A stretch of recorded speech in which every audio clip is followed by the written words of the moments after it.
¿Qué tal? Sean bienvenidos a esta nueva cápsula jurídica en la cual hablaremos sobre el allanamiento a la demanda conforme al Código Nacional de Procedimientos Civiles y Familiares. Como siempre, agradecemos su suscripción a nuestro canal y los invitamos a que compartan el contenido de este video con las personas que pudieran estar interesadas en el mismo.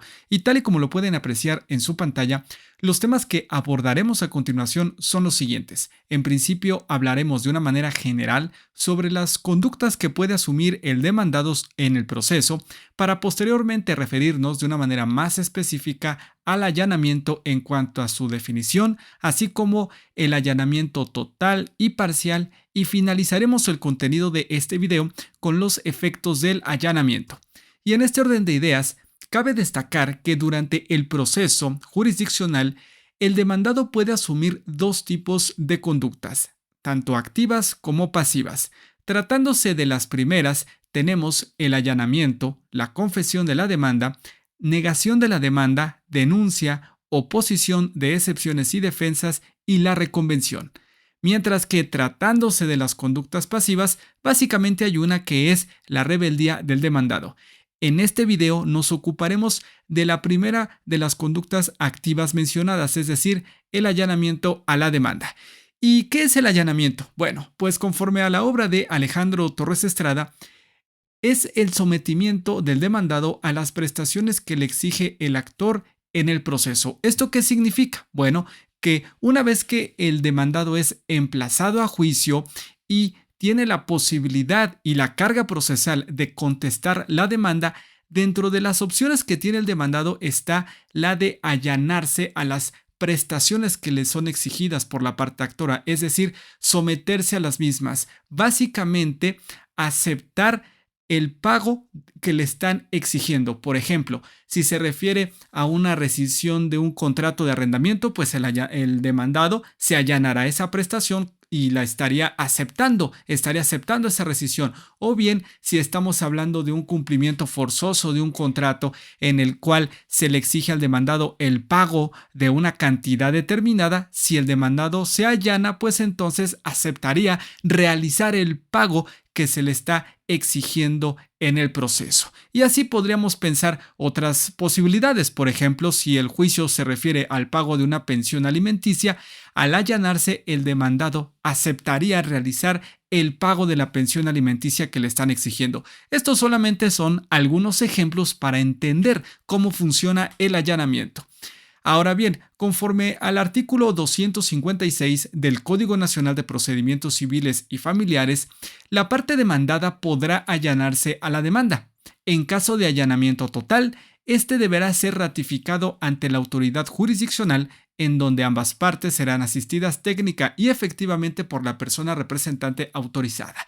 Entonces, pues el fundamento del allanamiento a la demanda específicamente lo encontramos en el artículo 256, de este Código Nacional. Ahora bien, como lo indica incluso este precepto legal que acabamos de proyectar, el allanamiento puede ser total. ¿Esto qué significa? Que el demandado podría someterse al pago de la totalidad de las prestaciones exigidas por la parte actora. Por ejemplo, en un juicio de arrendamiento inmobiliario, la parte actora podría exigir diversas prestaciones, como son la rescisión del contrato con motivo de un incumplimiento, el pago de las rentas vencidas, la desocupación del bien inmueble y en consecuencia la devolución del mismo a la parte actora. Un allanamiento total podría implicar que el demandado, en este caso el arrendatario, podría someterse al pago de todas estas prestaciones que acabamos de mencionar. Pero podríamos tener un ejemplo más. Pensemos en Laura, quien hace valer una acción reivindicatoria en contra de Sandra con la finalidad de recuperar la posesión del bien inmueble respecto del cual esta última, es decir, Sandra, ostenta la propiedad. Entonces, sabemos que la acción reivindicatoria es una acción real mediante la cual la parte actora lo que busca es recuperar la posesión de un bien inmueble que legítimamente le pertenece, ya que este bien puede ser mueble o inmueble. Este bien se encuentra bajo la posesión del demandado, quien injustificadamente ostenta esa posesión. Entonces, en este caso, Laura es la parte actora, hace valer esta acción real denominada reivindicatoria con la finalidad de que Sandra le devuelva esa casa, ese bien inmueble. Ahora bien, Al contestar, Sandra manifiesta que se allana a la demanda en todas sus partes. Estamos hablando de un allanamiento liso y llano en el cual no hay obstáculos. Entonces aquí Sandra, ella se somete a las prestaciones exigidas por Laura y le va a entregar, o bueno, va a reconocer que Laura es la legítima propietaria de ese bien inmueble y le va a entregar el mismo con todos sus frutos y accesiones. Ahora bien, este allanamiento puede ir acompañado de la confesión de los hechos. ¿Esto qué quiere decir? Bueno, que el demandado, además de allanarse, además de someterse a las prestaciones que le son exigidas, en la contestación puede reconocer la veracidad de los hechos narrados por el actor en su demanda. Es decir, que el demandado puede decir al momento de contestar, me allano las prestaciones y además son ciertos todos los hechos que el actor narró en su demanda. Pero podría presentarse un escenario distinto, es decir, a pesar del allanamiento, el demandado podría negar la veracidad de los hechos. Por ejemplo, en materia familiar, podría suceder que una madre de un niño o una niña le demande al padre la guarda y custodia definitiva de su hijo o su hija, además del pago de una pensión alimenticia en favor de este niño o esta niña.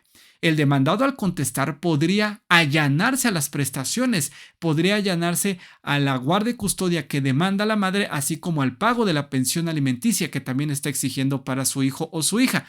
Pero a pesar de este allanamiento, podría negar el contenido de los hechos. Por ejemplo, podría negar que él ejerció violencia familiar en contra de la madre o de los niños, o podría negar que se ha abstenido de proporcionarles a sus hijos los recursos necesarios para su sostenimiento.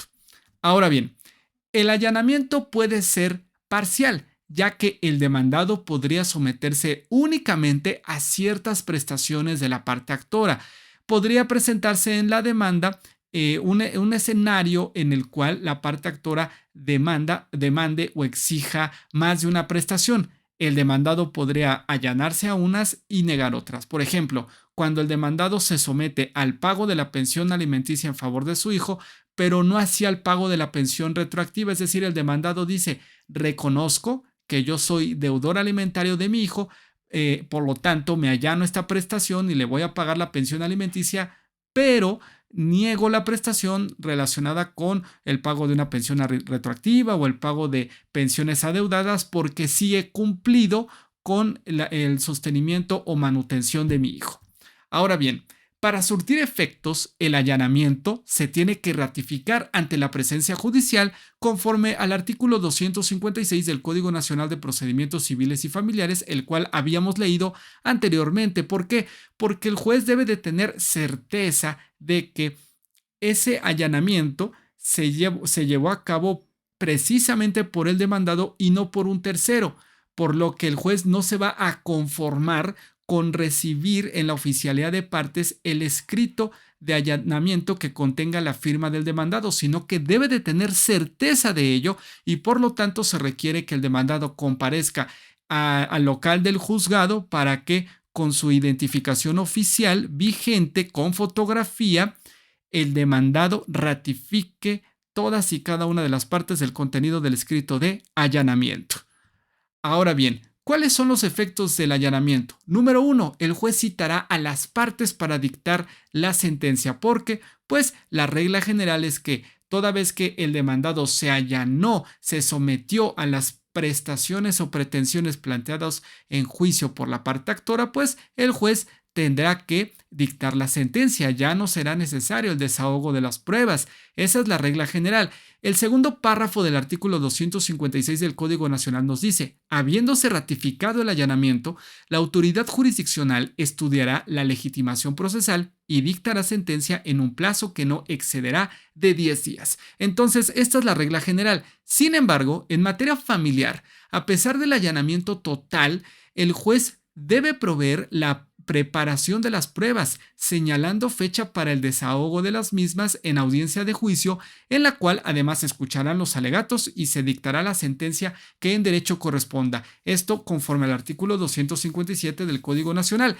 Por lo tanto, el juez en materia familiar, a pesar de que advierta que existe un allanamiento, mismo que fue ratificado por la parte demandada, de cualquier manera tendrá que desahogar las pruebas ofertadas, porque los procesos en materia familiar son de orden público y entonces el juez tiene que tener certeza de lo que se manifiesta en el proceso para proteger a los grupos vulnerables, como son los niños, niñas y adolescentes, respecto de quienes se tiene que vigilar el cumplimiento y la protección de su interés superior, el llamado interés superior de la niñez.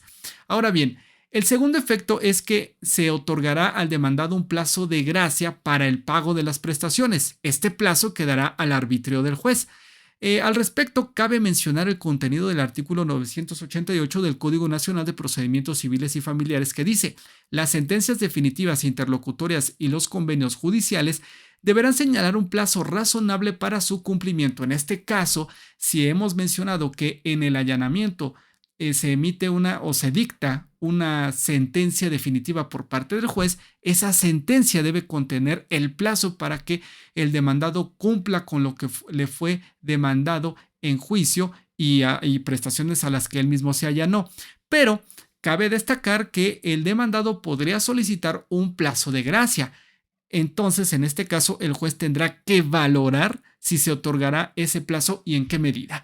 Ahora, en caso de ausencia del mencionado plazo, la persona ejecutada contará con el término improrrogable de 10 días una vez que la resolución judicial de que se trate quede firme, mismo que correrá a partir del día siguiente en que surte efecto su notificación. Entonces, si no hay un plazo fijado para el cumplimiento de sentencia, la regla general es que el plazo para que el demandado cumpla es de 10 días.